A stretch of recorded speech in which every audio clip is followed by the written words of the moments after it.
പറഞ്ഞു ഞാൻ എന്താ പറയുക, ഡ്രാമ കളിക്കാൻ വന്നിരിക്കുക. Don't less the sound, okay? If you can't do that shit, then remove. ആരായാലും ഏത് വാപ്പയാണേലും സൗണ്ട് താ ബ്രോ. ഒരു വോളിയത്തിൽ പണിയെടുക്കുമ്പോ ആ വോളിയത്തിനുള്ള സൗണ്ട് താ. എന്റെ സൗകര്യത്തിന് കുറക്കാളല്ല. Whenever I am telling you have to conclude. There is no right.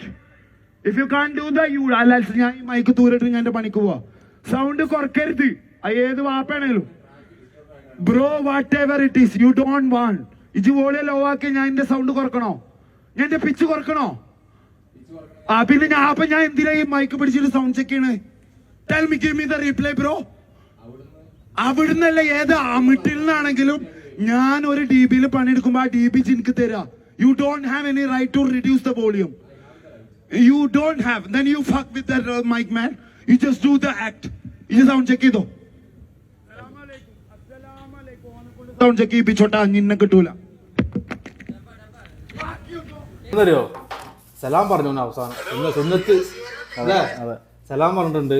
ഇതിൽ ഒരുപാട് വിമർശനങ്ങൾ കണ്ടിട്ടോ. ഞാൻ ഈ വീഡിയോയിൽ ഒരുപാട് വിമർശനങ്ങളുണ്ട്, കണ്ടിട്ടുണ്ട്. പല ആളുകൾ പല രീതിയിലുണ്ട്. എനിക്ക് ഇതിൻ്റെയൊക്കെ എന്താ അഭിപ്രായം എന്നറിയോ, ഒരു സംഘടന, ഒരു സംഘാടകർ ഒരു പ്രോഗ്രാം സെറ്റാക്കാൻ ഒരുപാട് റിസ്ക് എടുത്തിട്ടാണ്. ഡേറ്റ് അനൗൺസ് ചെയ്തിട്ട് പ്രോഗ്രാം കഴിയണത് വരെ അല്ലേ? അത് ആരെ ഡിപ്പെൻഡ് ചെയ്തിട്ടാണ്? സ്പോൺസർമാരെയും ഓഡിയൻസിനൊക്കെയാണ് ഡിപ്പെൻഡ് ചെയ്തിട്ടാണ് പ്രോഗ്രാം സെറ്റാക്കുന്നത്. ആരെ കണ്ടിട്ടാണ്? ഇതുപോലുള്ള കലാകാരന്മാരെ കണ്ടിട്ടാണ്. അപ്പോൾ പരിപാടി വിജയിച്ചാലേ ഇവർക്ക് എന്തെങ്കിലും കിട്ടുള്ളൂ. എന്തെങ്കിലും ഒരു ടാർഗറ്റ് ഉണ്ടെങ്കിൽ, എന്തെങ്കിലും ഒരു ചാരിറ്റിക്കോ ഇനി ഫണ്ട് ശേഖരണമാണെങ്കിലൊക്കെ പരിപാടി സക്സസ് ആയാൽ മാത്രമേ അവർ ഹാപ്പി ആവുള്ളൂ. പരിപാടി ഫ്ലോപ്പ് ആയിട്ടുണ്ടെങ്കിൽ ഈ പാട്ടുകാരൻ എല്ലാവരും എടുത്തു ഊക്കും. ഇല്ലേ? സംഘാടകർക്കല്ല പേര് വരാം, സംഘാടകർക്കല്ല, പാട്ടുകാരൻ പാട്ട് പാടിയില്ല കൊളാക്കി എന്നുള്ള ചീത്തപ്പേര് ഉണ്ടാവുള്ളൂ. അപ്പൊ പാട്ടുകാരൻ പറയണ എത്ര വാർഡ്സ് ആണെങ്കിലും എത്രയാണെങ്കിലും ആ എഞ്ചിനീയർ ചെയ്തു കൊടുക്കൽ അവന്റെ കടമയാണ്. അപ്പൊ ഇനി ഞാൻ പറയണത്, ഇങ്ങനെ ഒരു നമ്മൾ പരിപാടി നടത്തുന്നുണ്ടെങ്കിലൊക്കെ ഈ സൗണ്ട് വേണം. സൗണ്ട് എന്താ ഇതിന്റെ പ്രശ്നം എന്താ, അയാൾ കൂടെ നിൽക്കുള്ളൂ. ഞാൻ ഇതിന്റെ ഒരു പ്രശ്നം എന്താ വെച്ച് കഴിഞ്ഞാല് ഇതിന് രണ്ട് രീതിയിലാണ് വിമർശിക്കുന്നത്. ഒന്നാമത്തെ കാര്യം, അതെ, ഡെപ്സി പ്രതികരിച്ച രീതി ശരിയല്ല എന്ന് പറയുന്നവരുണ്ട്. സലാം പറഞ്ഞല്ലോ, സലാം പറഞ്ഞുകൊണ്ട് വിളിച്ച തെറി ഉണ്ടല്ലോ. അപ്പൊ ഈ ഡെപ്സി പ്രതികരിച്ച രീതി ശരിയല്ല എന്ന് പറയുന്നവരാണ് ഒരു വിഭാഗം അല്ലെ. മറ്റു ആൾക്കാരെന്ന് പറയുന്നത് ഡെപ്സി അങ്ങനെ പ്രതികരിക്കാനേ പാടില്ലായിരുന്നു എന്ന് പറയുന്നവരാണ്. അതായത് എങ്ങനെ അങ്ങനെ പ്രതികരിക്കാനേ പാടില്ലായിരുന്നു എന്ന് പറയുന്നതാണ് മറ്റൊരു വിഭാഗം.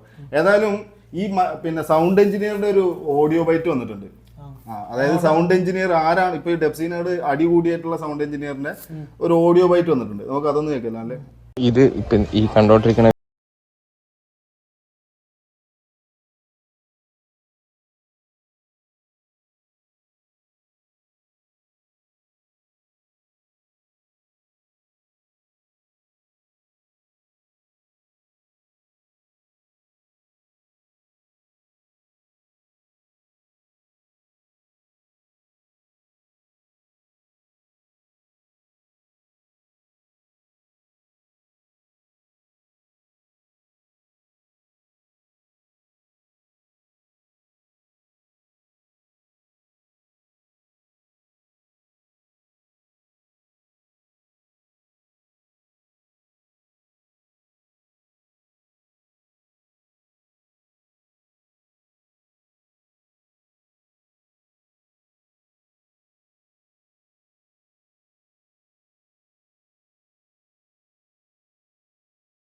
സ്വാഭാവികമായിട്ടും പുള്ളിയുടെ കോൺഫിഡൻസ് പോയി.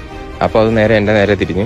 അപ്പോൾ ഞാൻ എന്ത് ചെയ്തു, കുറേ നേരം ഞാൻ അതിന് ചീത്ത പറഞ്ഞുകൊണ്ടിരുന്നു, കേട്ടോണ്ടിരുന്നു. ലാസ്റ്റ് സൈ കേട്ടപ്പോൾ ഞാൻ പറഞ്ഞു, നിനക്ക് പാടുന്നുണ്ടെ പാടുമയിരെ, ഇല്ലെങ്കിൽ ഇറങ്ങിപ്പോകാൻ പറഞ്ഞു. അങ്ങനെ ഡെപ്സി ഇറങ്ങിപ്പോയി. ഇതാണ് സംഭവം. അപ്പോൾ സൗണ്ട് എഞ്ചിനീയർ പറയുന്നത് ഇതാണ്. സൗണ്ട് എഞ്ചിനീയർ അത് എനിക്ക് 2-3 കാര്യങ്ങൾ അതിൽ പറഞ്ഞതിനോട് എനിക്കൊരു ചെറിയൊരു, അതായത് ചിലപ്പോൾ ഓൻ്റെ ഭാഗം ഒന്ന് ശക്തിപ്പെടുത്തുന്നതിന് വേണ്ടി പറഞ്ഞിട്ടുണ്ടാവും. ഓന് കഞ്ചാവ് അടിച്ചാണ് വന്നത് എന്നുള്ള കാര്യങ്ങളൊക്കെ. അതൊന്നും ഒരു പ്രോഗ്രാമിന് പോകുന്ന സമയത്ത് അങ്ങനെ ചെയ്യുന്നൊന്നും ഞാൻ വിചാരിക്കണില്ല. അത് ചിലപ്പോൾ ഈ സൗണ്ട് എഞ്ചിനീയറിന്റെ ഭാഗം ഒന്ന് ശക്തിപ്പെടുന്നതിന് വേണ്ടിയിട്ട് പറഞ്ഞിട്ടുള്ളതായിരിക്കും. എന്തായാലും 2 വശങ്ങളാണ്. ഒന്നിപ്പോൾ ഡെപ്സി പറഞ്ഞിട്ടുള്ള പിന്നെ ഡെപ്സിയുടെ ഒരു പിന്നെ പ്രതികരണ വീഡിയോ നമ്മൾ കണ്ടു. അതേപോലെ തന്നെ സൗണ്ട് എഞ്ചിനീയറുടെ വീഡിയോ നമ്മൾ കണ്ടു. ഇതിൽ ആരുടെ ഒപ്പമാണ് അല്ലെങ്കിൽ ആരുടെ കൂടെയാണ് ന്യായം എന്നുള്ളതാണ് അല്ലേ. നമ്മൾ എന്തായാലും സോഷ്യൽ മീഡിയ ന്യായത്തിന്റെ ഒപ്പം നിൽക്കൂല എന്നുള്ളതാണ് മെയിൻ ആയിട്ടുള്ളത്. അതെ, അല്ല വേറെ കാര്യം കേട്ടോ, ഇതിപ്പോ സെലിബ്രിറ്റി ഡെപ്സി എന്ന് പറയുന്നത് ഒരു സെലിബ്രിറ്റി ഫിഗർ ആയതുകൊണ്ട് ഓനെ കൂടുതൽ ആളുകൾ എതിർക്കുന്നുള്ളതാണ്. അതായത് സെലിബ്രിറ്റി ഫിഗറിനെ എതിർത്ത് കഴിഞ്ഞാലാണ് അവിടെ ഏറ്റവും കൂടുതൽ ആളുകൾ റീച്ച് വരിക. അപ്പൊ ഇതിന്റെ യാഥാർത്ഥ്യം എന്താണ് എന്നുള്ളത് നമ്മൾ പിന്നെ എന്താ പറയാ, നമ്മുടെ യുക്തിക്കനുസരിച്ച് നമ്മൾ ചിന്തിച്ച് മനസ്സിലാക്കുക എന്നുള്ളതാണ്. അതുകൊണ്ടാണ് നമ്മൾ 2 വീഡിയോ ഇതിന്റെ കൂടെ ചേർത്തിട്ടുള്ളത് അല്ലെ. എന്തായാലും കലാകാരന്മാരെപ്പോഴും പബ്ലിക്കിൽ തെറി പറയാതിരിക്കും. അതെ, അത് പ്രതികരിക്കുന്ന രീതി അതാണ് അത്. പ്രതികരിക്കുന്ന രീതി നമ്മൾ പിന്നെ എങ്ങനെ വേണം, അല്ലെങ്കിൽ പ്രതികരിക്കുന്ന രീതി ശരിയാണോ. ആരോ ഒരാള് വീഡിയോ എടുത്ത് പോസ്റ്റ് ചെയ്തത്. അല്ല, അത് സ്വാഭാവികമാണ്, അതെന്തായാലും ഉണ്ടാവും, റീച്ചാണ്. അപ്പോൾ പ്രതികരിക്കുന്ന രീതി ഈ പിന്നെ അതേപോലെയുള്ള സെലിബ്രിറ്റി സ്റ്റാറ്റസ് ഉള്ള ആളുകൾ പിന്നെ പ്രതികരിക്കുന്ന രീതി ഒന്ന് ശ്രദ്ധിക്കുക അല്ലേ. പിന്നെ പ്രതികരിക്കേണ്ട ഇടങ്ങളിൽ പ്രതികരിക്കുക തന്നെ ചെയ്യണം, അത് വേറെ കാര്യം. അതായത് നമുക്ക് പറ്റാത്ത കാര്യങ്ങളുണ്ട് പ്രതികരിക്കുക. അപ്പൊ ഇതാണ് നമുക്ക് പറയാനുള്ളത്. അപ്പൊ ഇതിന്റെ എന്താ പറയുക, നിങ്ങൾക്ക് ആരുടെ കൂടെയാണ് ന്യായം എന്നുള്ളത് നിങ്ങൾക്ക് തോന്നിയിട്ടുണ്ടെന്നുണ്ടെങ്കിൽ ഇതിന്റെ താഴെ കമന്റ് ചെയ്യുക. ഡെപ്സിയുടെ കൂടെയാണോ നിങ്ങൾ സൗണ്ട് എഞ്ചിനീയറുടെ കൂടെയാണോ? ബൈ.